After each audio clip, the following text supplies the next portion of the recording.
Hello, and welcome to Widowhood Real Talk with Tina.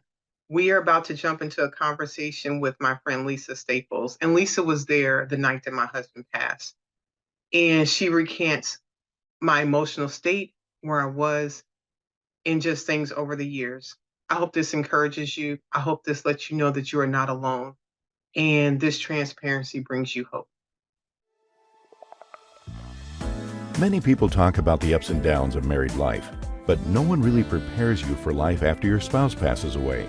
Welcome to Widowhood Real Talk with Tina, a safe place for widows, widowers, and their friends and family to talk about love and loss.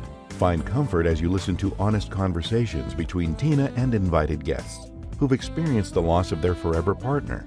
Share their stories of love, grief, and healing. You are not alone in this journey. Join today's episode and discover a wealth of resources and learn how to connect with others who are traveling the same path. This is Widowhood Real Talk with Tina. Hello, and welcome to Widowhood Real Talk with Tina.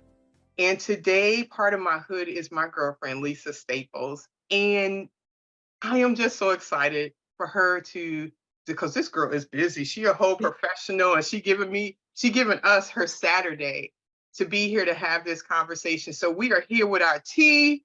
We are all snuggled up in our sweaters and our sweatshirts because we are home, but she knows how important it is to have this conversation and to be able to share. And I want to say, I am sorry for your loss. I am sorry for the person that you love that is no longer here, that has driven you to be part of this conversation. But I want you to know you are not alone. And there are other people here that you are now part of my hood and part of this conversation. So welcome my girlfriend, Lisa. Hey, Lisa. Hey, Tina. Hey, Hello. guys. I have not seen you in a minute, girl. We've been I talking know. in Texas, but I have not seen you. I Hey, she know. Love you. Love So you. Lisa, share a little bit about who Lisa is in your life. So I am, and I'll start with just, I'm West Indian born. So I was born in Jamaica. I came to the US when I was 16 years old. So, been here a minute, been here a little bit. Got married young, have two children. So I have a son, 28, can't believe he'll be 29 this year. Wow. Chantel, so Sean, my son, Chantel, my daughter, and her husband, they just had their second baby. So I'm a grandmother of two. Look, please. Flawless, don't look at her, y'all. I pride myself on family, right? So I'm near and dear to my heart is my mother, as you know, recently married, second marriage to the love of my life, Aaron Staples. And again, if you were to describe, and people describe me as just someone who is a friend, a sister, to core of my heart, being a mom, a wife, but I pride myself on just being me, just being me. At the wedding, and you were there, Tina. Thank you for being my bridesmaid, girl. I pride myself on Maya Angelou said it best. She said, people forget what you said. People will forget, what you've, done, but they'll never forget how you make them feel. And I always have that in the back of my mind. How do people feel when they meet me? And I try just to be an authentic, real person, right? No pretense. I try not to pretend, even when it is at my detriment. I think that's why a lot of people, even in my professional space, are drawn to me, because I will tell them the truth and keep it as real as possible. So that's me, just real. Okay.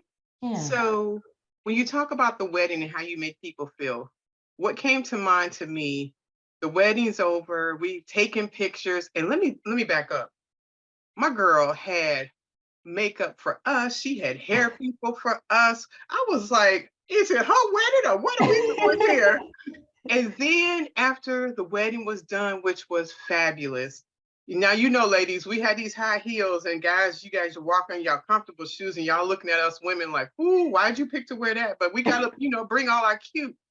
And we walk into the wedding reception, and there was an announcement made that there were slippers. Did you say slippers? You're saying I don't have to take off my high heel shoes and hold them in my hand and act like I don't see everybody with their gorgeous dress and they barefooted? And not just slippers, she had them good slippers, y'all. And she had different sizes. So the little bitty feet people didn't have to be in the big people with the slipping up. I was like, oh, they cared. They had shuttle bus service back and forth because y'all got your little party on at the wedding and not trying to have no accidents. And did I say she got married in a castle? When I got the invitation, I was showing it to people. I was like, this is my friend Lisa's wedding. I thought music was gonna come out that thing. I was like, my girl. Yes. Oh, Wonderful, wonderful. I am so glad to celebrate you. So let me ask you something. yes. How did we meet and how do we become friends? What does that journey look like Ooh. to you?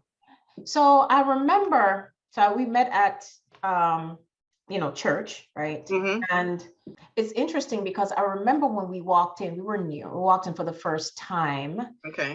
You're in leadership, so you guys were sitting at the front of the church. Thanks so And lovely. and we came in, the normal, are you here for the first time? We stood up, etc. But you coming up to us and saying, hi, I'm Tina. And it was just authentic and welcoming.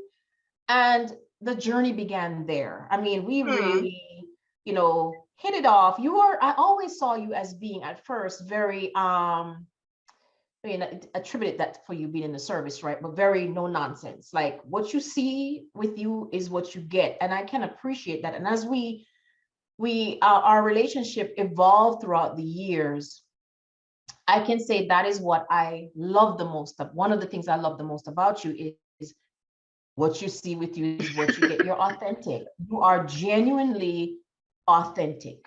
The word, if we were to look it up in the dictionary, your face would be like, "Hey, girl, hey," because you were just genuine from beginning to end. And I mean, we're being real here, right? So Yes.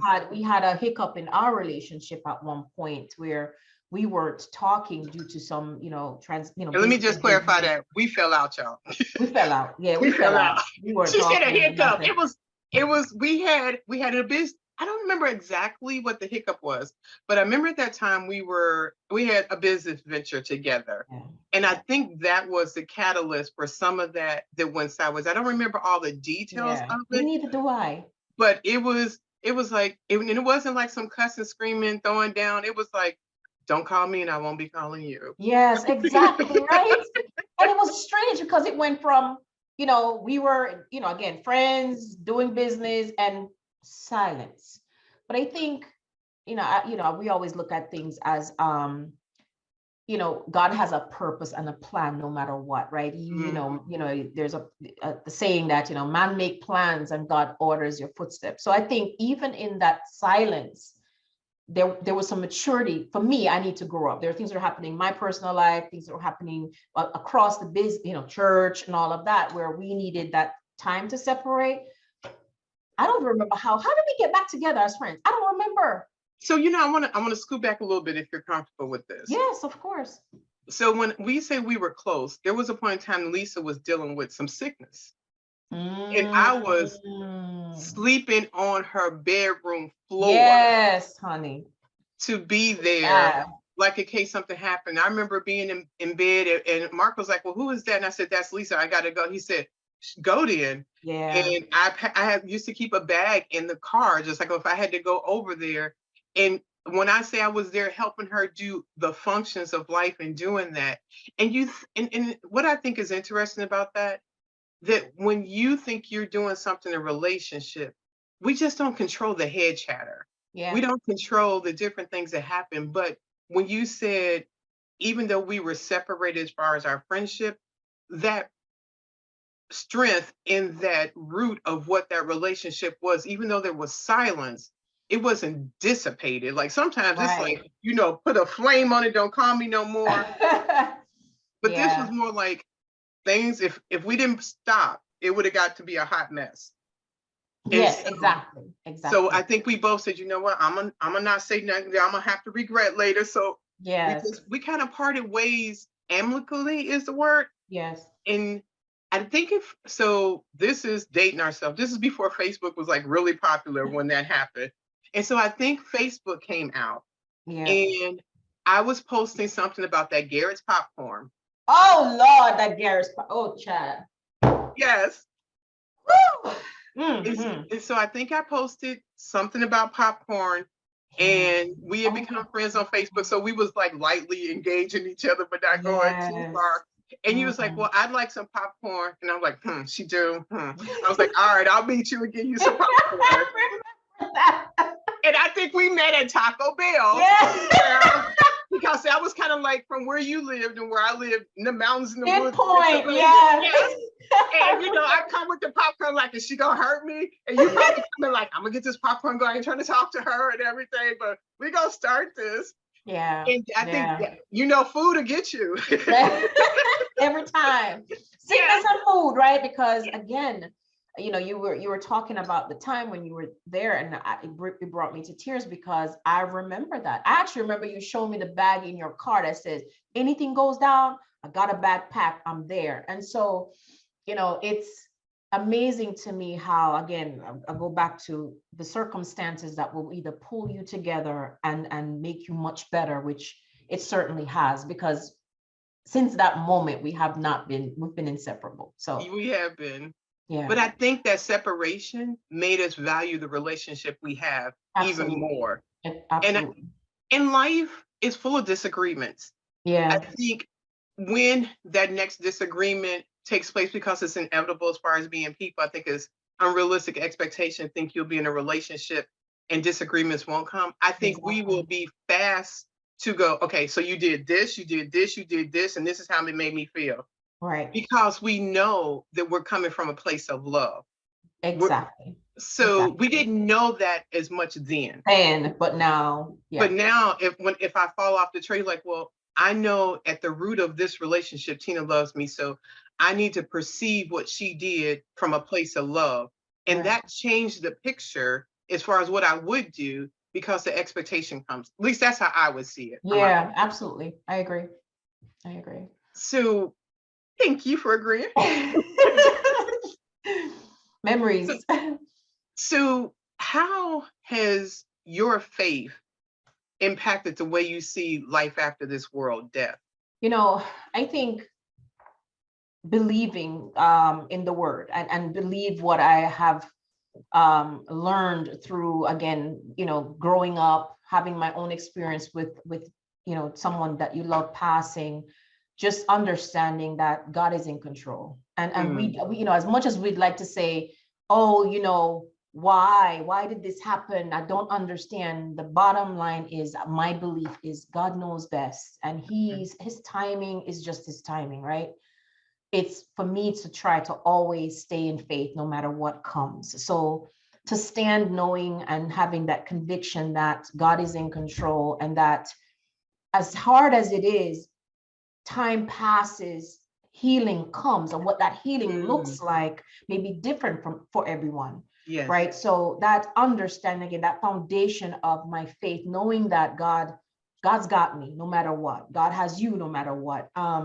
Has allowed me to, even with, my grandmother passed in July, not even 2 months, not even a month after my wedding. And that shock of, she's not here anymore. How do I manage? Who do I call on Sundays to say, Mama, guess what happened? Right.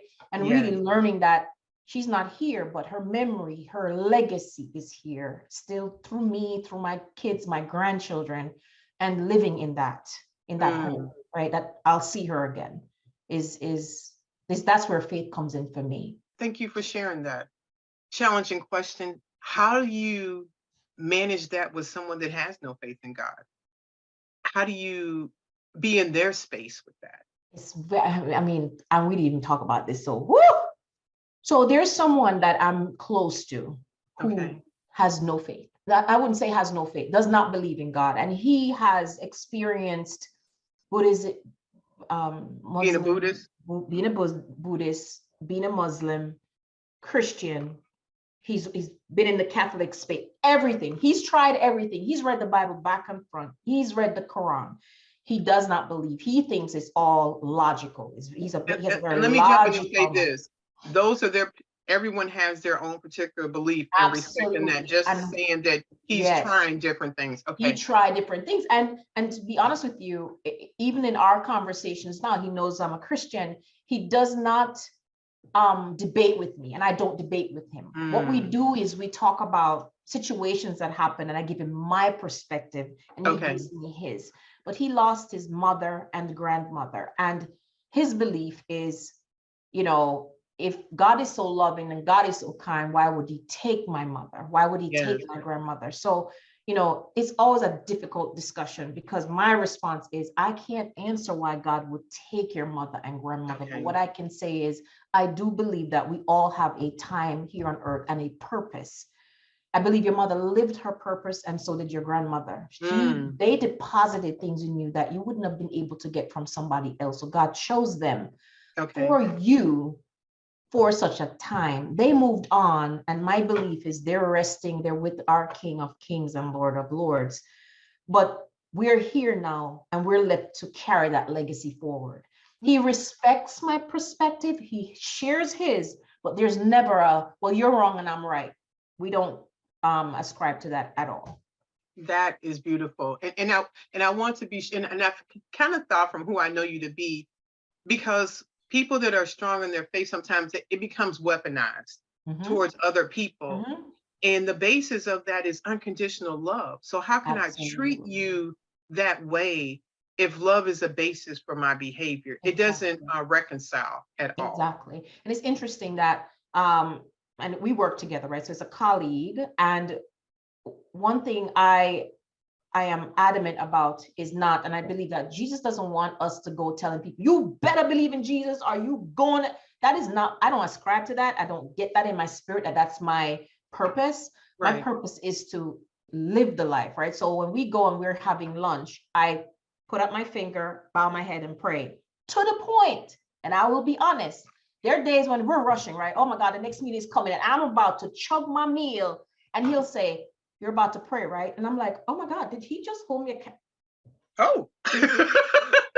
Amen. Hallelujah. Because you tend to think people aren't watching. And so he has said to me, I had a difficult time at work with a colleague, and he said, I know you'll go through this because you have a strong faith.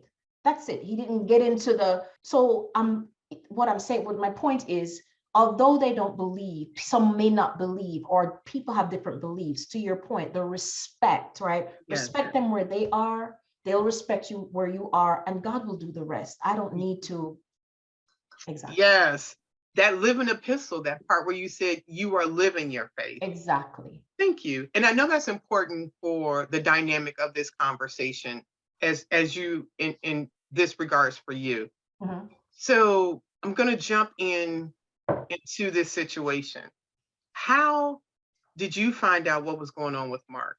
So I remember getting a call from you. Oh, okay.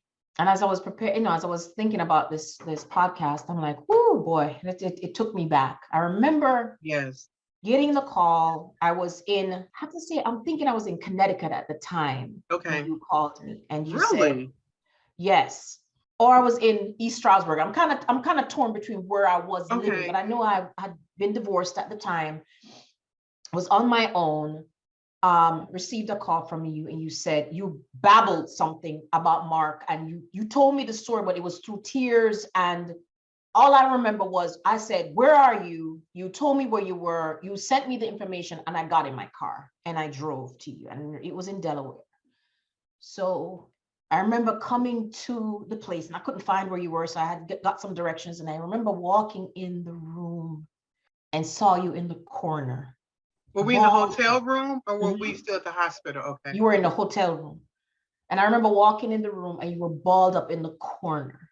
Really? I And don't you remember were, that. I've never, so think about this.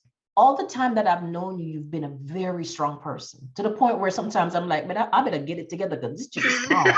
You better man up, girl, man up, stop the crying. And I walked in the room. You had some friends there. I remember Jerry was there. I remember some other folks were there.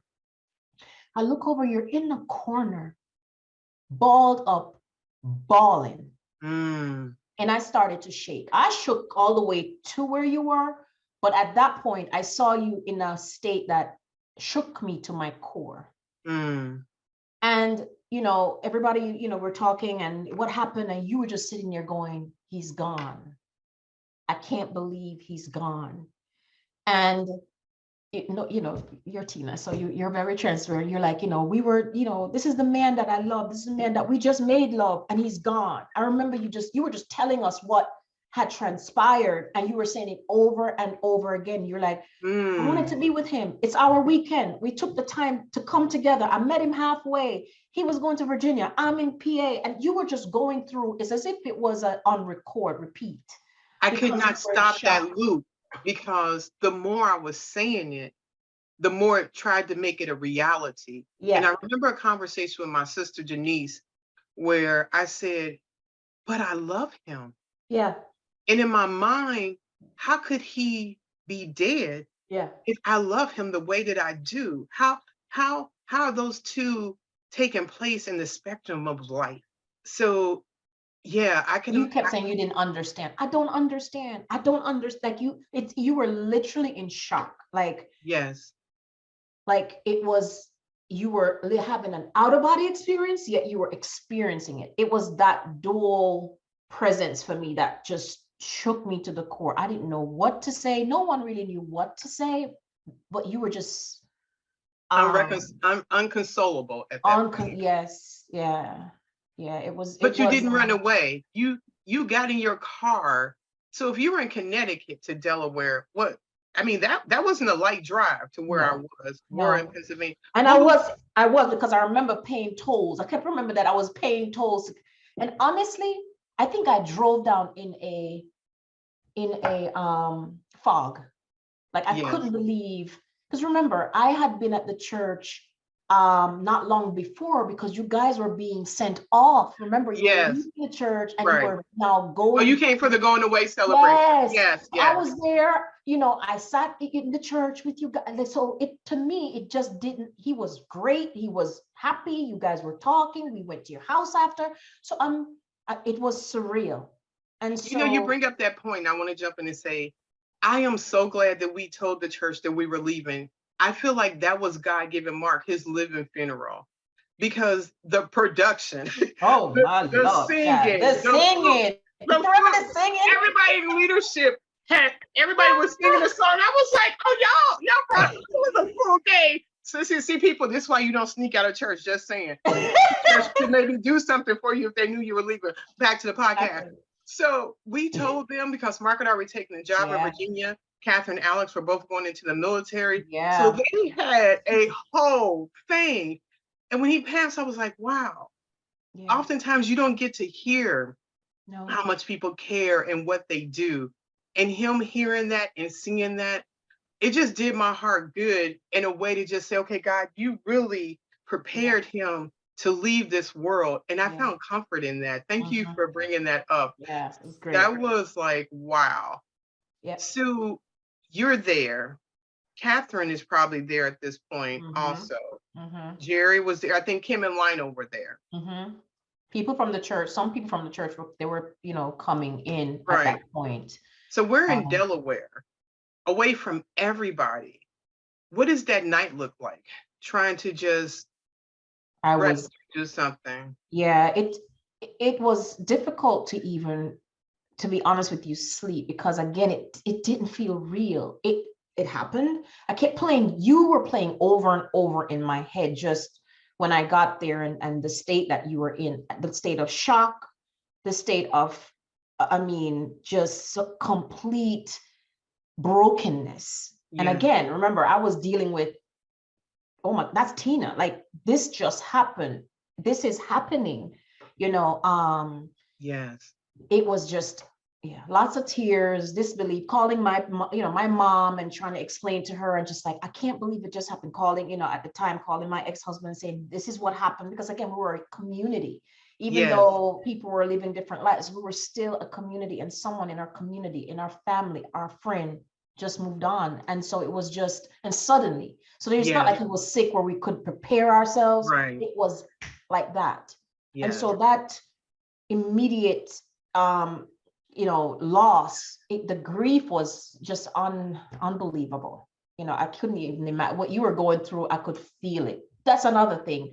When we walked into when I walked into the room, I could feel your pain, which was surprising. Again, outside of knowing how strong you are, and seeing you in that state, your cry, I could feel your cry. When you spoke, I could feel it. It was a presence that I felt in the room of just, if I were to describe God dispatching angels to encamp around you, that's how it felt. Like there was just this presence in the room of that allowed you to mourn, to start that process of mourning.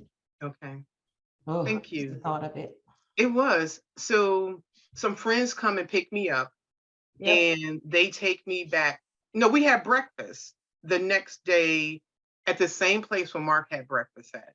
There was a golf course, and they had a food restaurant there. Yeah. And I think I remember going in there, and as we were walking in, saying, "This is where Mark had breakfast." And I know y'all like all wanted to turn around and leave, but there was no place else to eat breakfast. That was the only option that we had, and everybody needed to go back.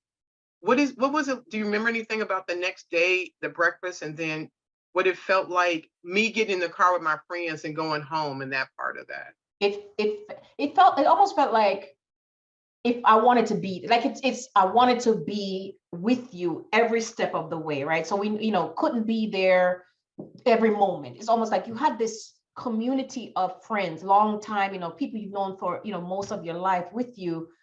But I remember at one point I felt left out, like I Oh, should be there. Yes, it was okay. like she's going through this and I'm not there. Like I should be there. I need to be there with her, at her side, so a part of me felt like I wasn't doing enough, but knew that it was okay. Like I knew it was okay, but the part of me was just like, I should be there. I should be the one there as well, at her side, at the house, that type of thing. I came to the house after you got back home, but it was still, That for part of me, watching me leave and like, yeah, it was who are those people that's taking her? I need to make yeah. sure I'm we're like, they doing don't know her. everything Like, right. remember, you've known them a long time, but I didn't. I only saw Right. them at like the bonfires. I'm like, Yes. why are they with her and not me? I should be there, so Right.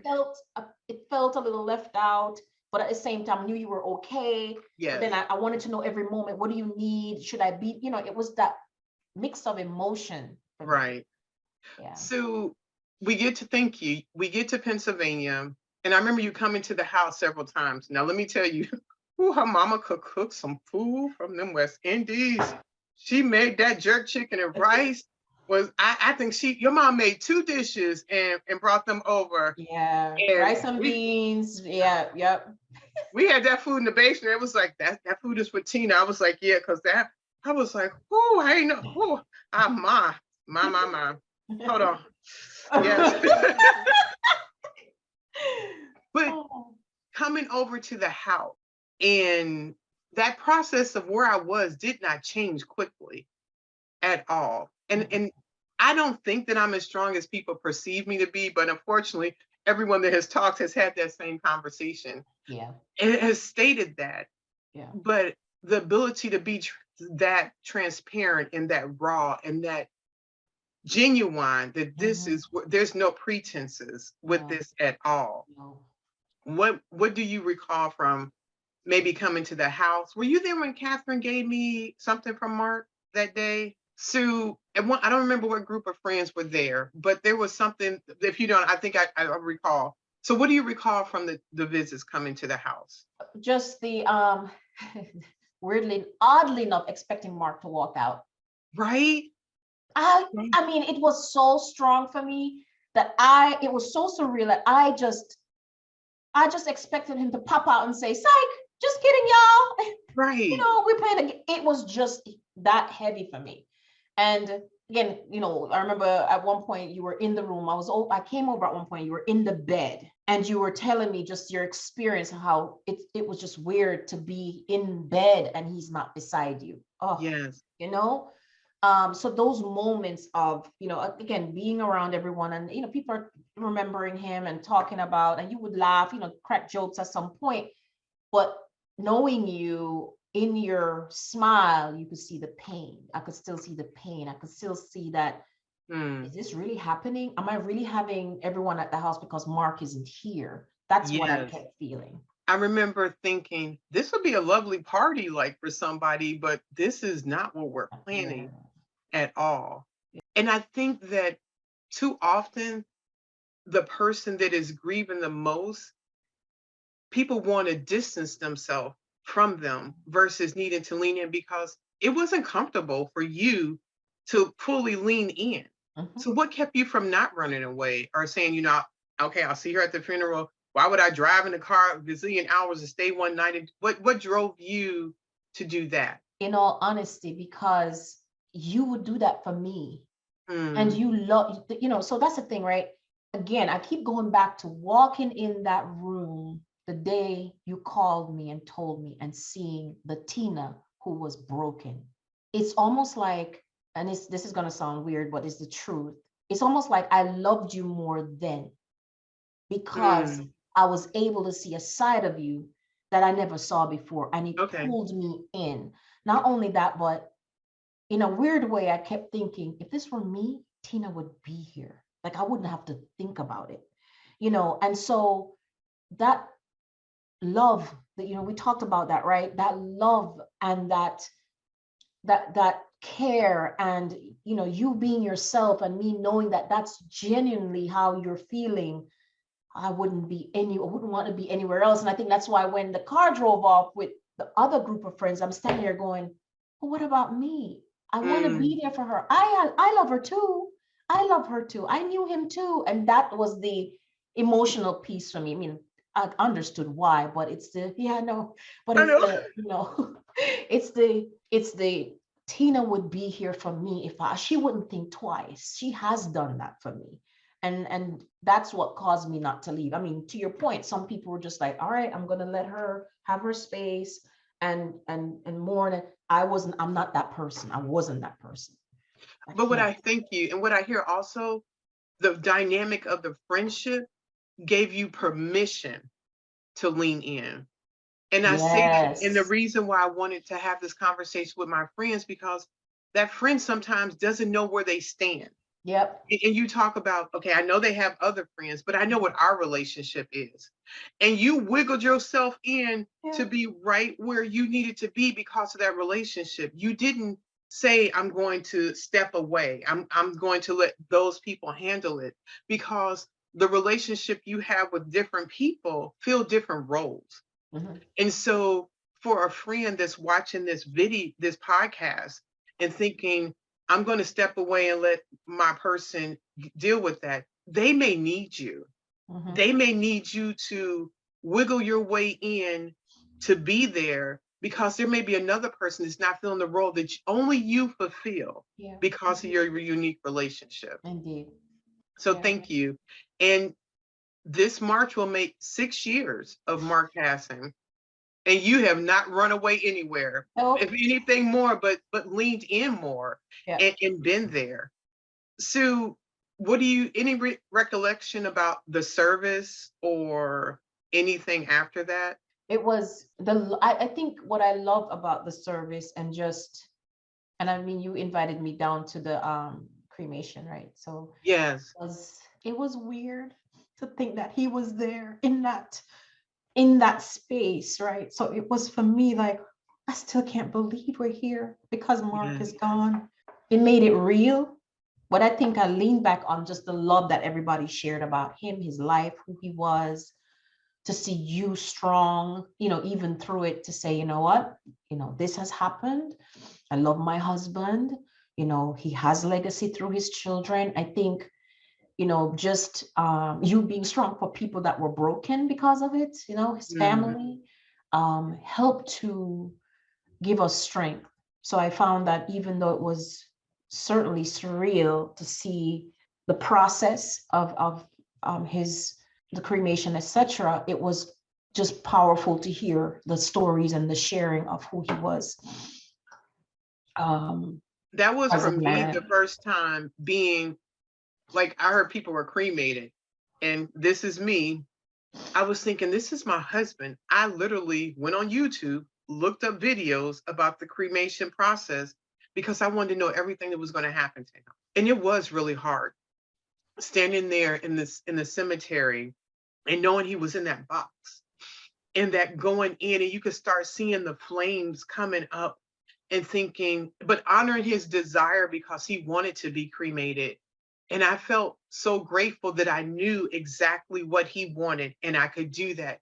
It was hard, but I just like being there when he passed, I was so glad he was not in Virginia in that one bedroom apartment by himself. He deserved to be in my presence. I know everyone doesn't have that. Sometimes it may be a phone call from a hospital, it may be a police or military officer coming to your home, but each one of us have unique situations, and I took mine for what was given to me. And it was hard. I felt like when his box was fully in, that I couldn't almost move to walk away to like, okay, what do we? Nothing else really mattered as far as what we were supposed to do next. Exactly. And it took a while to just be like, just not standing there frozen Yeah. and just trying to move on. And I think that frozen part is what it's like when somebody, your spouse dies. You are frozen Yeah. and trying to figure out how to get unstuck, how Mhm. to move through this life that's remaining for you and Mhm. make some sense of that. So over the years, what have you seen or what do you recall in this process? I think over the years, I've seen you still honor his memory. Like he didn't, like it wasn't a time in your life and now you've moved on and he doesn't exist anymore. Like I Mm, notice you still celebrate his birthday. I see you still talk about him as if, again, his legacy is important, right? I've seen you go from, "Well, I don't know how I'm going to live. What does life look like without Mark in it? I've been with him for 30 plus years. How do I do that?" To see as the years go on, although you still honor his memory, you know that he is in a place of peace and you can move on. It takes time. Just again, as your friend, your language has shifted and changed, but the okay. value of his life has not. And I think that's Mm, what I appreciate more is, I could still, you could still bring up his name at any given time yes, and it's honored. It doesn't feel as if he's in your past. To right. me, that's it. He doesn't feel like he is your past. It feels to me like he was a part of your journey and still is. Like you've Yes. taken the pieces of him that still helps you to live through your Mm, day with you. And that's what I said when I talk about my faith and someone passing. It's that what you've done, their legacy, the love that he gave you did not change because he's not here. He still loves you, loved you, and I believe because of us, he's a spirit, loves you, and that will not die. So mm. you still honor it and respect the space and time you had with him. And that's another thing. You love and still respect him and who he is and was for you. Thank That you. I've seen throughout the years with you. And I appreciate having friends and family that don't make it weird or odd or taboo or difficult for me to mention his Yeah. name. His existence and like you said, did not his place here in this world is no longer. But Mm-hmm. the essence of who he is and what he has Mm-hmm. contributed, it doesn't just go away. I Mm-hmm. cannot imagine trying to live my life in the absence of not talking about him, what Yeah, that would look like. That would exactly. cause me more stress and more angst than anything Yeah. else than trying to not talk about him, trying to do that. It would just release just to say. And in fact, I remember a job I was at a work and they sent me to this training to learn Excel. It was a Microsoft Excel class. And people were in there introducing, hi, my name is such and such. I'm married and have 3 kids and da da da da da. And I'm in the back of the room, full on sweating because I'm like, I'm not a single mom, like I messed this up or different stuff like that. There is a reason, like he lived for 32 years. And I was so concerned about making everybody else in the class feel awkward. And I was like, they're going to get this work today because I was like, hi, my name is Tina Farnwall. My husband and I were married for 29 years. I'm recently widowed. And they was like, oh, and I was like, let me say it again. And I have two children and stuff like that because he's part of my life. There's no way I Exactly. can live and exist. And I'm glad that people don't make me to try to hush that away, Yes. which is why this conversation is important for people that are joining. That if that person is a widow, widower, if they give you permission to ask them, do they want to hear that Mm. person's name? Would that make them feel better? Yeah. And for the widow or widower, you don't have to silence Hmm. that person because they're no longer here, Correct. and to be able to have that. Correct. Thank you. Yeah. Thank you. Wow. Yeah. So, if I was a friend of someone whose spouse passed, what, from your experience, would you maybe think they could consider doing, or advice to offer, per se? First, I would say, to be honest with you, I would connect them with you. Right? Because on it, so we can share. I can share my perspective as someone who was on the side, like a friend who was able to look at the process from my lens, right? Okay. But to actually experience it, someone who through whatever means have lost a spouse, for me to say you need to do A, B, C, and D, I would think I would be missing pertinent, pointers for them. So Oh, I no, no, would let me say, say it. A friend. okay. So, Oh, so someone like me, but in a yes, different. yes, So yes. excellent question. So, Sorry, sorry. child, because I don't know the other one. I was like, child, they got to call. I don't know. So if I had a friend who was in my position and they went through what you went through, I would definitely tell them not to assume that their presence isn't needed, Okay. right? Because I think people tend to, we were talking about this before, pull away when something traumatic happens, Hmm. especially male. So I'm going to point that out. So my husband recently, his friend lost his mom. Okay. And he said immediately, well, I need him to give him time. He just found out and blah, blah, blah.